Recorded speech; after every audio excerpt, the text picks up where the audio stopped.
Welcome to my free online lesson on the basics of generative design. I'm Joakim Ng from acadsystems. So let me start off by explaining to you what generative design is. So generative design is a design exploration, or in other words, in case if you don't understand what it means. So basically, Fusion 360 require you to put in some design requirement or design conditions, and from there you take your inputs, and it creates various and multiples of well-optimized designs for you to choose from and use as your final part. So as you can see right here, the part that is on the left hand side is the original part. So this part is like a slider, and it is the thing that we are going to analyze today. So there's a slider that is in transparent. You can see the slider that is in transparent. It'll be going through this slider holder. And what we are going to optimize today is this slider holder. So as you can see, generative design actually produces optimized output like that on the right hand side. These are the few example of the output that it produces. So these are the three outputs. So as you compare the generative design output to the original design, it is it is way more well optimized and uses less material. That's what visible right here. Okay, let's move on. So before I start, I'll be going through the content that I'll be covering today. So in this slide, I will start off with the procedure, and the procedure includes the general overview of Fusion 360 generative design procedure, the steps. And then later, I also include the exercise that I'll be covering today, the procedure on the exercise that I'll be covering today, or the demo. And then after that, once I completed the demo with you, I'll discuss the result with you, the multiple designs that Fusion 360 generative design come up with. So I'll discuss those outcomes with you. And finally, I'll be going through some additional information I'd like to share with you. So before I move on, you can access the 3D model and from the resources link right there. So for the first link is for the 3D model that I'm using today. You can just click key in this link to access the 3D model, or you can scan this QR code right here to access the 3D model. If you like to have access to the slide that I'm using right now, you just have to scan this black QR code right here to get the slides.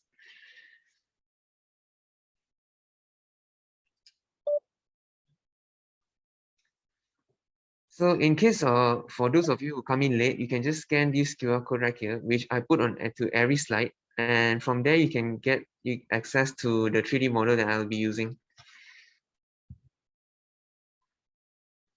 Okay, let me move on. So I'll begin with the procedure. So I strongly believe that I should explain to you what am I going to do today before I start my demo, in order for you to better follow what I'm trying to do later on. So this is the basic, the general overview of what our generative design process is like. So these are the 5 main steps in the generative designs. So this is the 4 conditions that we are required to input, and then this is to generate the result. But before we do our generative design, the pre-step, before we start our generative design, we need to model our part, the initial part, or we can say that an existing part, we import the existing part to optimize it through generative design. But you can also start off from scratch, from a blank screen, where you do not have a design at all, but you have to know very well all the conditions you want to put in. So basically, if you want to start off from a part, is actually only used as a reference. It's only easier for you to put the conditions later on, all these 4 conditions. So I'll be going through what it means by preserve and so on. So for the first condition in design space, there are 3 conditions you need to put in: the preserved geometry, obstacle geometry, and the starting shape. Okay, starting shape is optional. If you start from an existing part, then you can put it as your starting shape. Okay, preserve on the other hand is first you need to model a preserved geometry or the preserved model of your product. So example, if you're creating this product, your starting shape, you want to know which region you want to preserve. Like for example, if this region it needs to support something, then you need to create a preserved region whereby from the starting shape, and then you say that this region is your preserved region where you do not want it to change. Like after in your generative design, where it creates a few design for you, in all your generative design, they have the preserved region right there, where it will not change. So next will be the obstacle. So basically, obstacle is the part where you do not want materials to go into. So for example, if you have a hole, and you do not want materials to go inside there and then suddenly block and you don't have the hole anymore. So you have to create an obstacle to tell your software that they are not allowed to enter this area. So that's why you have to create obstacle for it. So basically, preserve an obstacle, you have to create those 3D models for it. But if in case you do not actually get what I'm saying right now, I'll explain to you later on again when I'm doing my demo. So I'll briefly go through the other parts. Okay, so for design conditions, this one I believe you're familiar with if you are familiar with FEA, finite element analysis. So basically you need to put in your constraint and your load. So constraint will be the region where it is fixed from either translating, rotation, or both. And then load will be the region where you have forcing acting on. Next will be your design criteria. So in the design criteria, you have two things two conditions you need to put in. Your objective. What is your objective? To minimize mass, to maximize stiffness. So you have to pick which one is your objective. And then next will be the manufacturing methods. What type of manufacturing you want your product to come up with? You want your product to go through 3D printing? You want it to go through milling? You want it to go through die casting? Whatever. These are the few examples that you can pick. Next will be the materials. So if you want your material to be made up of aluminium, then you click on, you have to pick aluminium as the material. And then after that, after putting all these four main conditions, you can begin to generate your results. Generating result might take up to a few hours. And then after that, after you get your result, you have a bunch of few different designs to choose from. So you can pick which design that you prefer, and then you export it. Okay, so the next 3 slides, I will not be going through. It is basically the steps of my demo today. So in case if you want to recap and you miss something, you can just refer to these 3 slides. And from there, you can just recap and also follow along the exercise. So now I jump right into my demo. So as you can see, for those of you who come in late, you can scan this QR code to access the 3D model that I'll be using. So once you scan this code, you will be brought to this link where you have the 3D model like that. And then I'll show you how to open this from browser. So you click on open in Fusion 360, and then it will begin to import into your Fusion. This one might take a couple of seconds, so please be patient with me. Later on, you can see the 3D model coming up in your Fusion 360.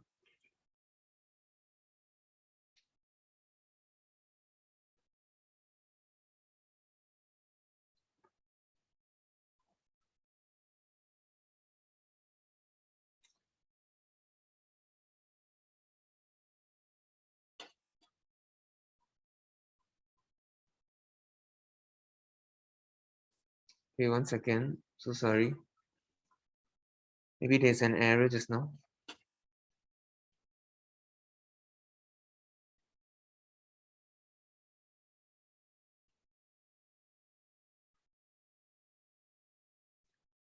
Okay, I have an error here, but it's okay. I will access my file differently. I believe you will not have any problem accessing it because I tried just now as well.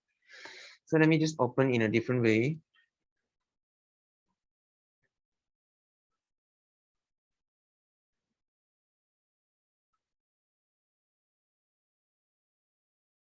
So basically, once you click on open in Fusion 360, actually you will have your file open in your Fusion.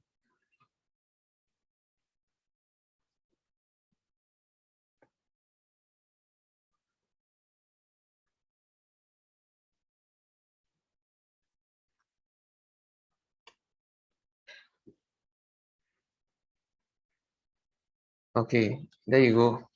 Sorry for the delay. Maybe it's because I have too many apps open.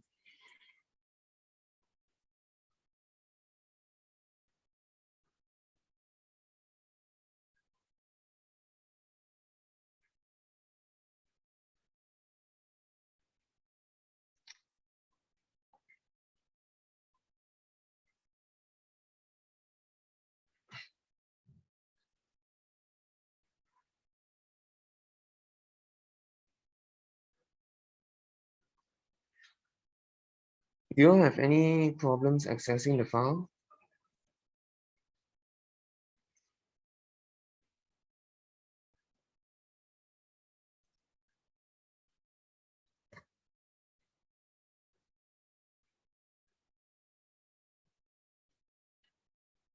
Okay, I noticed my the issue. So basically, just now I was in a generative design tab, and that's uh the error. Let me check something first.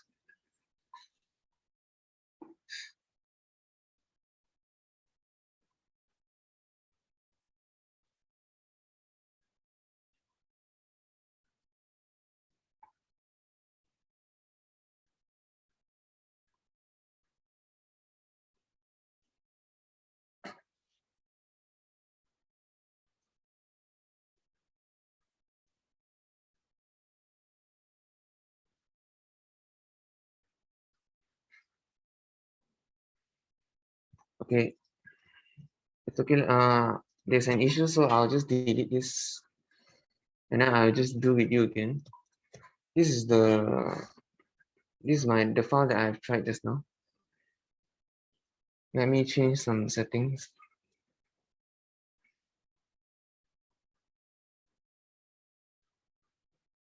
So sorry for the issue.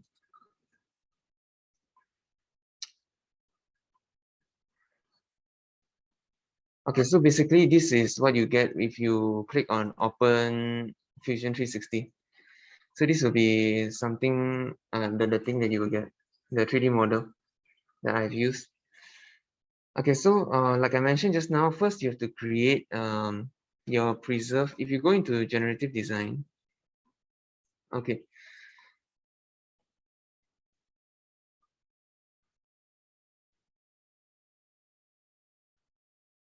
okay, so in your generative design, if you click onto generative design right here, just now it's in the design tab.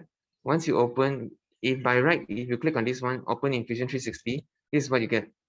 And then if you go to generative design, they will ask you to create a study. They will have a pop-up, but because of my issue right now, um, I just have I don't have to pop up. You just have to click on create study in the pop-up once you go into the generative design tab. And from here, as you can see, if you are supposed to create your obstacle geometry and also your preserve geometry, as I mentioned in my slide just now, your preserve geometry and obstacle geometry. So you have to CAD them out. You have to 3D model them out. You can either do it by clicking on the edit model, or you can do it in the design tab. So if I go to the design workspace right here, and then let me first start off with the preserve geometry. So preserve geometry will be the region where you want to preserve, like I mentioned just now. So basically, let me first draw a 0.375 sketch right here and 0.375 sketch right here.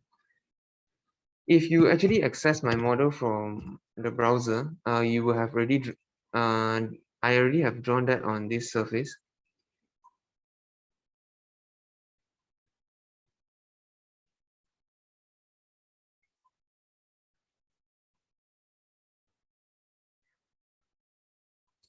Okay, so now I click onto the wrong surface.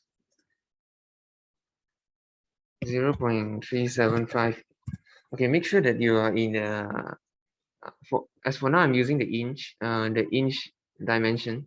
So I hope you can, if you are in millimeters, please change to inch. I'll be using inches. Okay, this one similarly 0.375. Okay, so from here, these two regions will be my preserved geometry. Why I say so is because let's say because I'm going to put a bolt through. So I want this region to be preserved and not like optimized away where it is the material from here is removed. I need something to support my bolt. So that's why this region will be my preserved geometry. So first you have to draw the sketch, and then you have to extrude these two parts. You have to create new bodies from these two parts. Okay, so extrude from, instead of distance, change it to two object. I want it to extrude all the way to the bottom surface. Okay, so instead of cut, I want to change to new. I want to change to new body. So basically now I'm creating the preserved bodies. If I hide the starting shape, you just click on the eye to hide. This is the two preserved body that I am showing you right now. To hold onto your bolt, you need something to hold your mounting point. You need something to hold onto your bolt. So that's why these two are the preserved bodies that I'm creating. So let me just rename it as preserve 1 and preserve 2. Okay, so I unhide the starting shape. So this is the two preserve, and there's one more preserve I need to key in. I need to create. So it is the thing that will be supporting my slider. Like I mentioned just now, there's something that will be sliding through this sliding mount. That there will be something sliding through this hole. So I need that supportive structure to maintain that, to preserve that. So in order to do that, I need to create a sketch on this region, this face. Click on this face. I want you to create a line right at where the fillets end. The fillet end here. Okay. And then it ends here. Okay. And then I extrude. Okay, basically what I did just now is this face. So I want to extrude this face. I want to extrude all the way behind. All the way behind. This thing is 3" long, so just put 3". Because it is in the positive direction, so let me put -3. Okay, -3. But it is removing material right now. As you can see right here, the extrusion is cut extrusion. That's not what I want. I'm creating preserved body. So change it to new body. Okay. So I just further clarify with you. I need to preserve this region in order for something to still hold on to my slider, like I showed you just now. For those of you coming in late, there's something that will be sliding through.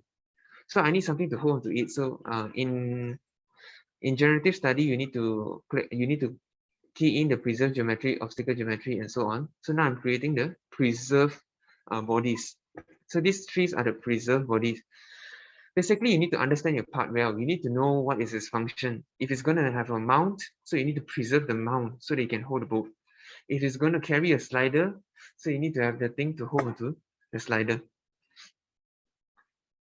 So this is the preserves. Let me rename this as preserve tree. Preserve tree. Okay. The next thing, like I mentioned just now, you need to create the obstacle body. So which part you do not let your Fusion 360 to put materials into the area. You want the area to be free from any materials. You don't want generative design to suddenly put some reinforcement in the area. You don't want generative design to do that. So that will be your obstacle geometry. So I'll be showing you how to create your obstacle geometry. First, I unhide the starting shape. Okay. So the first thing is to extrude this region. The bolt, I want to make a fake bolt to tell them I'm going to actually put a bolt there. So, okay, I cannot extrude. You see, I cannot click onto the small circle. So what am I supposed to do? Click on cancel first. I want to reuse this sketch that I created just now. So you just click on this region. Now this sketch has been projected, so you can reuse the sketch. Okay, so now I can extrude it. I can click onto the smaller circle now. Just now I cannot. I want you to drag all the way down. It can be how much you like. Just go with 1 inch. Basically, just showing them that this obstacle I'm creating is a fake bolt. So don't you're telling the software that don't put any material, because you are now in generative design is going to optimize your slider. So you don't want the slider to have suddenly some reinforcement that blocks the way of your bolt. So now instead of join, click on new body because we are creating the obstacle body. Okay, click on OK. So this will be your obstacle. Obstacle 1. I just rename it as obstacle 1. Okay, but your boat is not complete. This is only the thread section of your boat. So I'll hide this one first, and I'll hide your preserve and so on. Just remaining with this. I want you to create the head of the boat. So for the head of the boat, let's just make this 0.375 inches, and then I'll begin extruding it. I extrude it upwards, maybe 0.25. It can be longer than this. It can be longer than this. So you're just telling them that don't go and disturb this region. Maybe on top, you want to put it higher because you're going to fit like a screwdriver in, maybe to tighten your bolt and so on.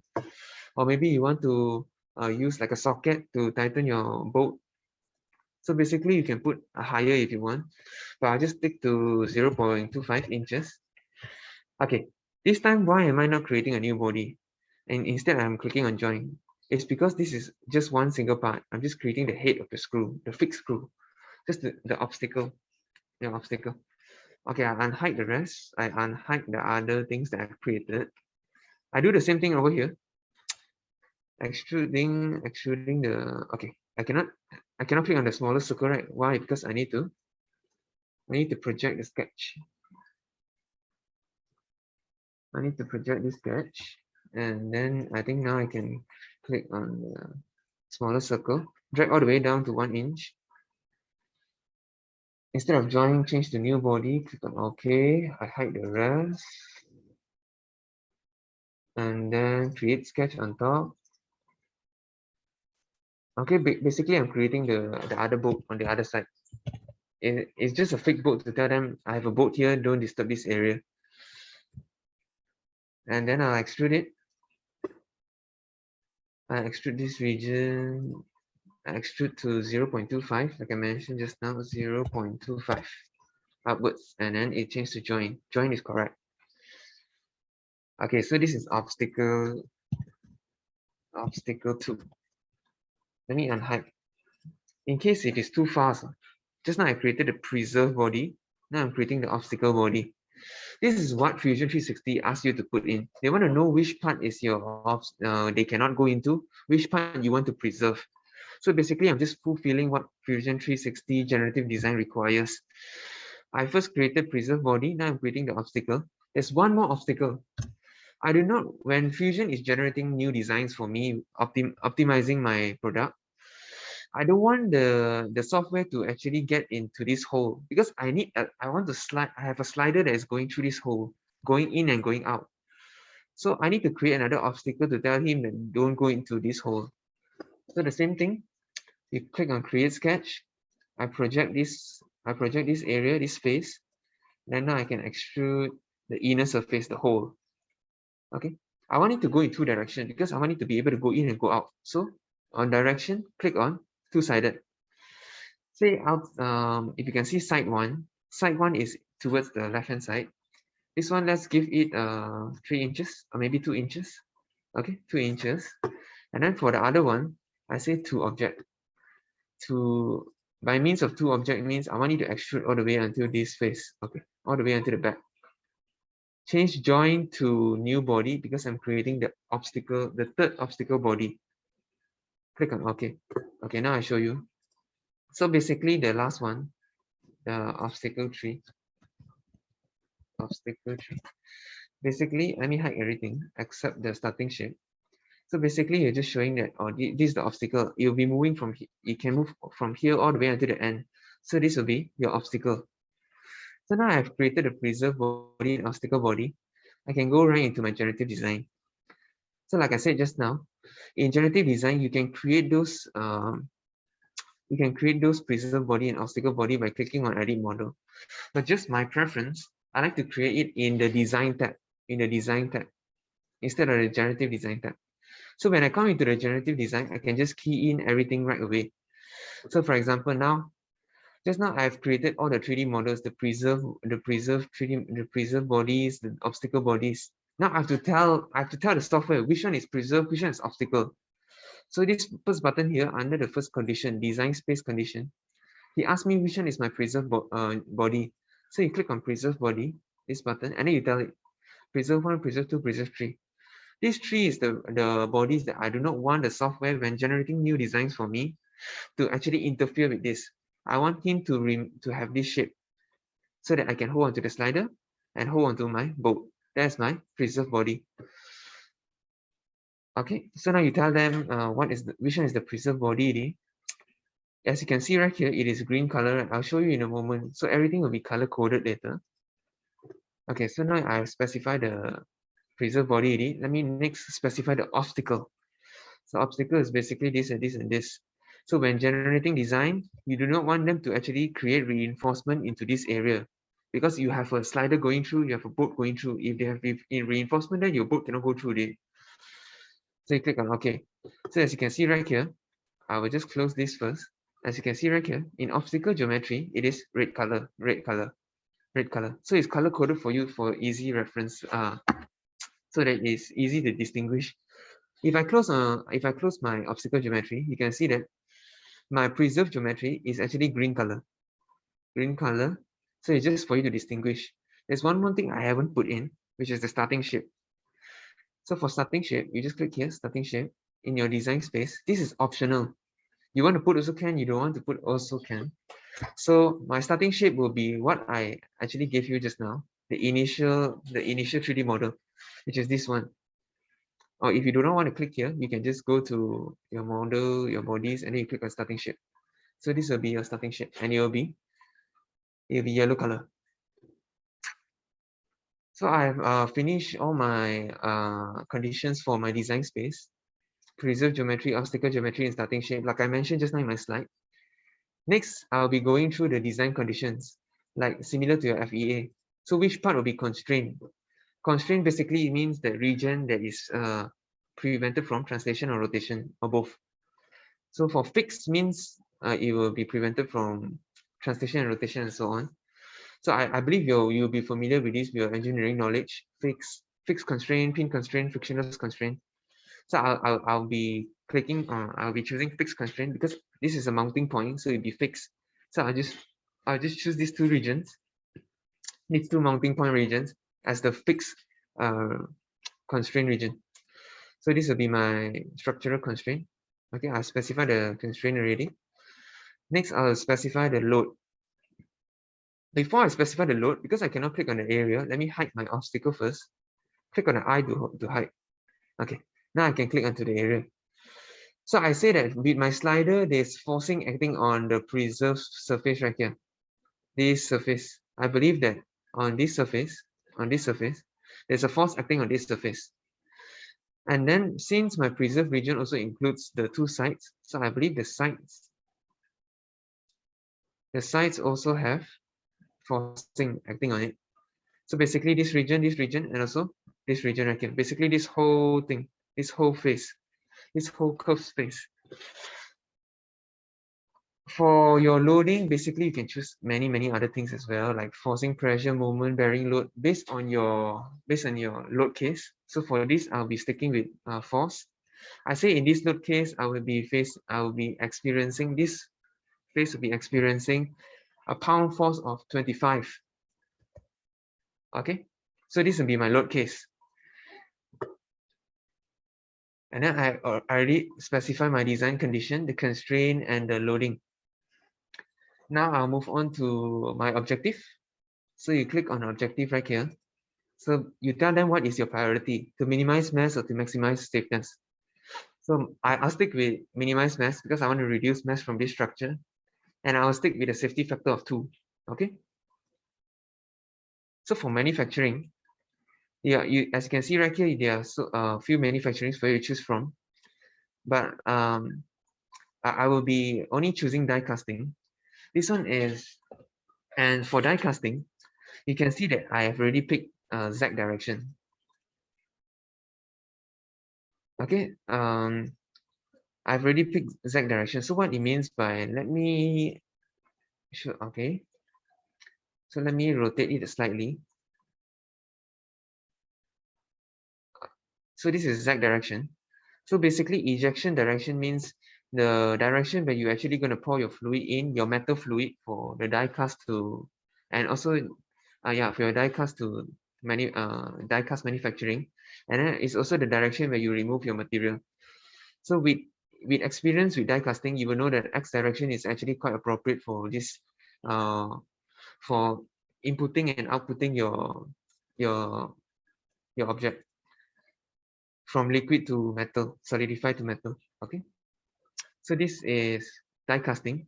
The others I will not consider additive manufacturing, milling, and so on. I'll just stick with die casting for this tutorial. But you can choose based on your preference. I'm so sorry for the delay because of my error with my PC just now. I hope you can stay with me. So unrestricted means that it does not consider any manufacturing constraints.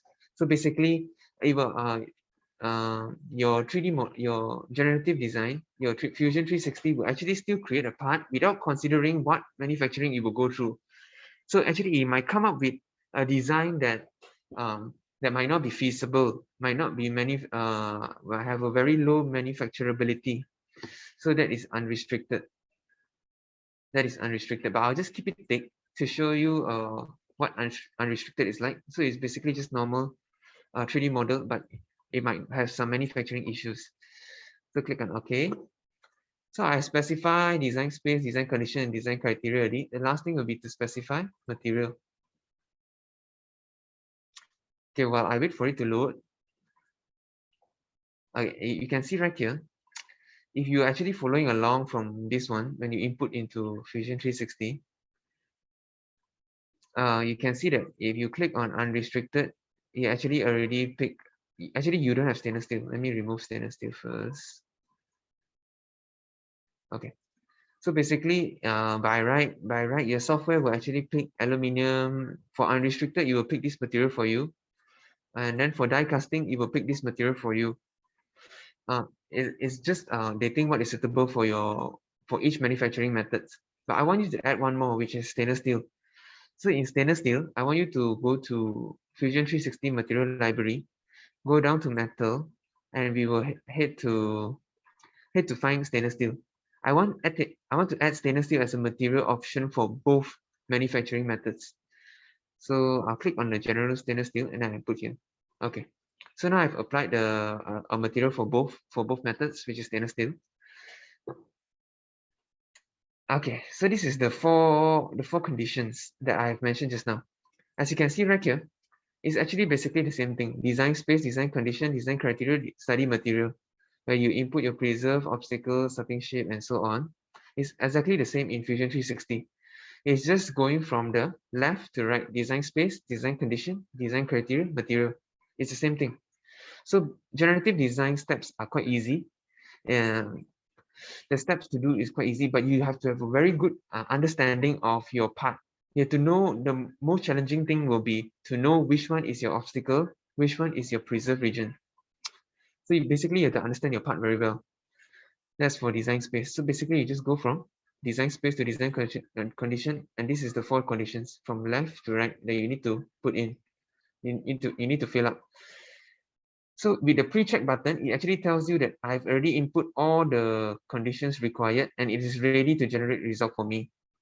So this is the button for pre-check. And then the next one is previewer.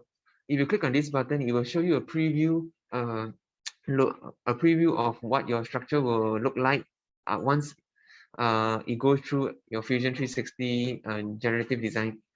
But definitely it is only a preview that is not so accurate. So I will skip that part and show you how to generate the result. So once you click on this button, you click on generate one study. Okay, this is to, so now your conditions are basically sent to the cloud server, the Fusion 360 cloud server, for it to begin the design generation process for you. So now it's sending all the conditions over. Once you see this status is completed, then it will begin generating the design. It might take quite some time here, but I tell you that the generation of all the few optimized design in generative design will take a couple of hours. It will take a couple of hours, but so definitely I will not be waiting with you. I will not be waiting for the software together with you for like probably few hours, because we do have we do have limited amount of time right now. Maybe because my PC is a bit lacking capability. That's why it's a bit slow when I'm demoing with you with Zoom and Fusion 360 on.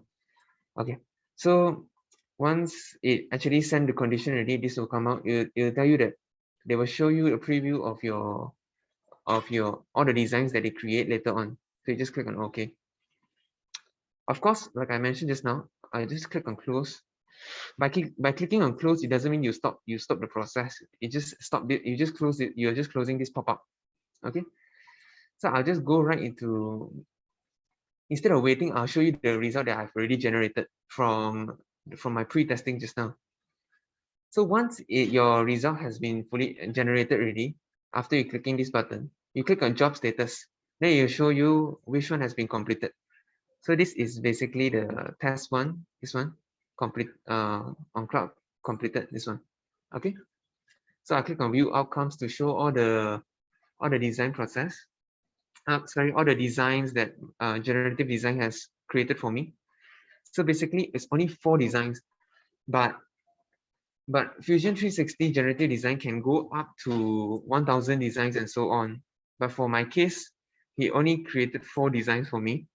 And he actually also recommend all the 4 designs to me. So you see recommended outcomes, he recommend all 4 to me.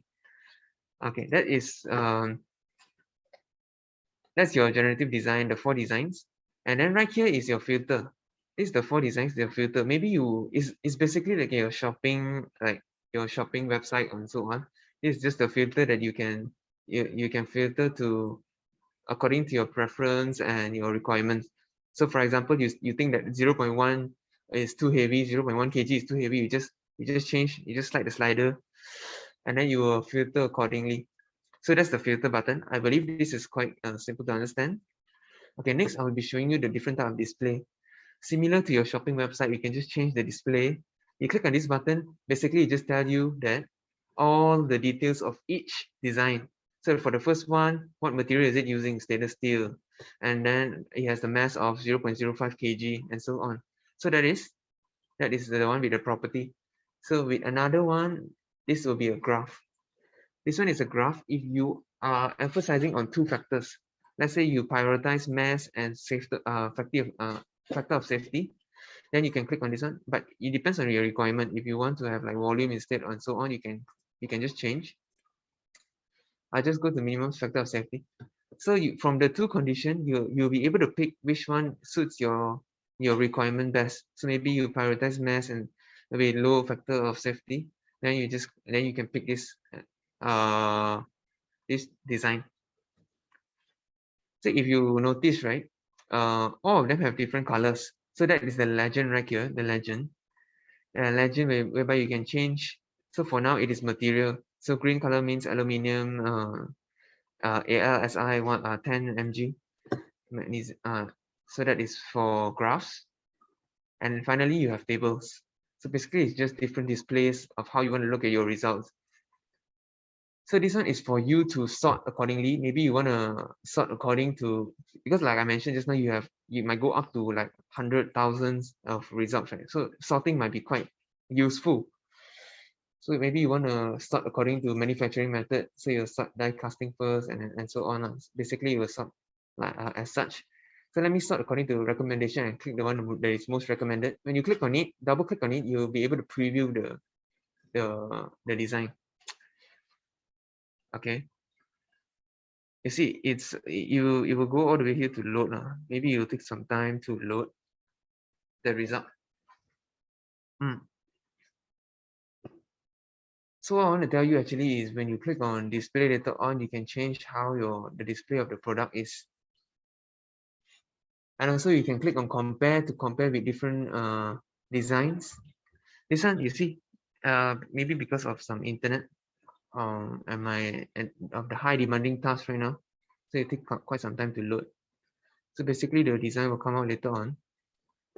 And then you can also compare with other designs.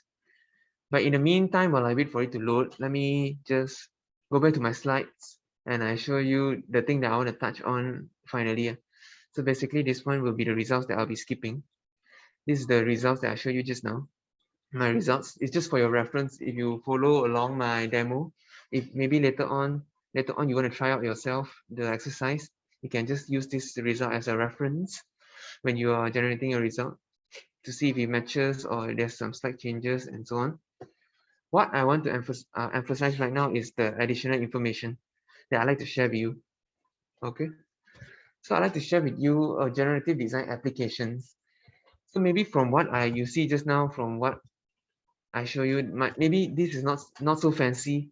The result that Generative Design Fusion 360 actually created is it is not so fancy, the result, as compared to my original design. Oops. Okay, as you can see, this is my original design. So basically this one, it doesn't look like very well optimized. So these are example of more complicated designs that will look more optimized. So in the real world, this is what General Motors has automotive manufacturing company has done. So this is the seat rack that holds onto your seat belt buckle holder, So for this traditional thing holding onto the seatbelt buckle holder, they actually use generative design to optimize it, and this is what you get. You can see it is very well optimized, and from what you visually look at right now, you can see that it is definitely way lighter than this. Unfortunately, this one might be needing 3D printing to manufacture, and that might not be feasible for might not be suitable for mass production. 3D printing is not. And then this one on this side, but it is well optimized. You can see what generative design does for you is it provides very well optimized product. So this one is I'm not quite sure myself what this is, but I think it looks like the upright of a car suspension. But what I want you to focus on is basically from behind. You can see that the normal design, after going through generative design, this is what its optimization can get you to. So it is definitely way more mass optimized. And then in case for those of you who are confused between generative design and topology optimization, basically topology optimization is something that is been in the market for longer, it has been introduced first before generative design. Generative design is way newer. So the difference is, if you put in, this is your original design, if you put into topology optimization, from the design, you will remove parts, parts of your structure and make it lighter. You will remove material and make it lighter. And the process that it goes through is using the loaf path theory. So what you can see from here is, if you input your original design, it will come up with one design that actually removes all the materials that you can remove. That is topology optimization using load path theory. Whereas in generative design, you put in your structure, but the structural constraint is only limited to your preserve region and your obstacle region. And from there, it can not only remove material from regions, it can also add material at weaker parts. So basically, generative design, that's why they have so many results, just more than one input with multiple outputs. And its concept is theoretically following a finite element analysis. So if you maximize stiffness, for example, it will look at the deflection results from your FEA and optimize accordingly. If you emphasize on mass, then it will follow the stress distribution. So at low stress distribution area, it will remove material. At high stress distribution area, it will add material or just maintain if it's not failing. So basically, that's the difference between generative design and topology optimization. In case for those of you who are actually familiar with topology optimization and is confused what's the difference, let me go back to my Fusion 360. Okay, now the design is out.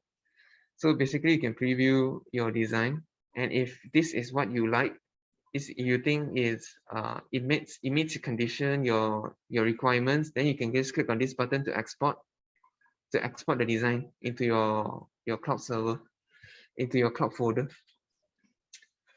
And if I click on compare, I can compare with a different design, but I think it might take quite some time to actually load another design side by side. So what it does is actually just click on you can choose another design, and the design will come up next to it, and you can compare side by side. But since I'm using Fusion, which is cloud-based, and then I'm using Zoom as well, I think it might take quite some time, and that's why I cannot open this file just now. But I believe you will not have any issue if you click on this button. It will import right into your Fusion. I thank you so much for all of you staying until this point, although I go way ahead of time. That's all for my demo today, and also my lesson. Thank you so much. So for those of you who want to try it out on your own, this is my PDF slide, and this is the 3D model. And also this video will be actually uploaded onto onto YouTube, and you can refer to it. Maybe before you go, I will truly appreciate if you can go to our website right here, acadsystems.com, and then you hover all the way down. You go all the way down, and this is the link to our YouTube channel and our Facebook page. So if you can subscribe to our channel and follow our channel on YouTube, you can we will provide you a lot of informative and good contents in our YouTube channel, such as this video as well. If you find it helpful, you can refer to it back again on our YouTube channel. So you just click onto this link, and I would truly appreciate if you can subscribe. And thank you so much. That's all for my my class today.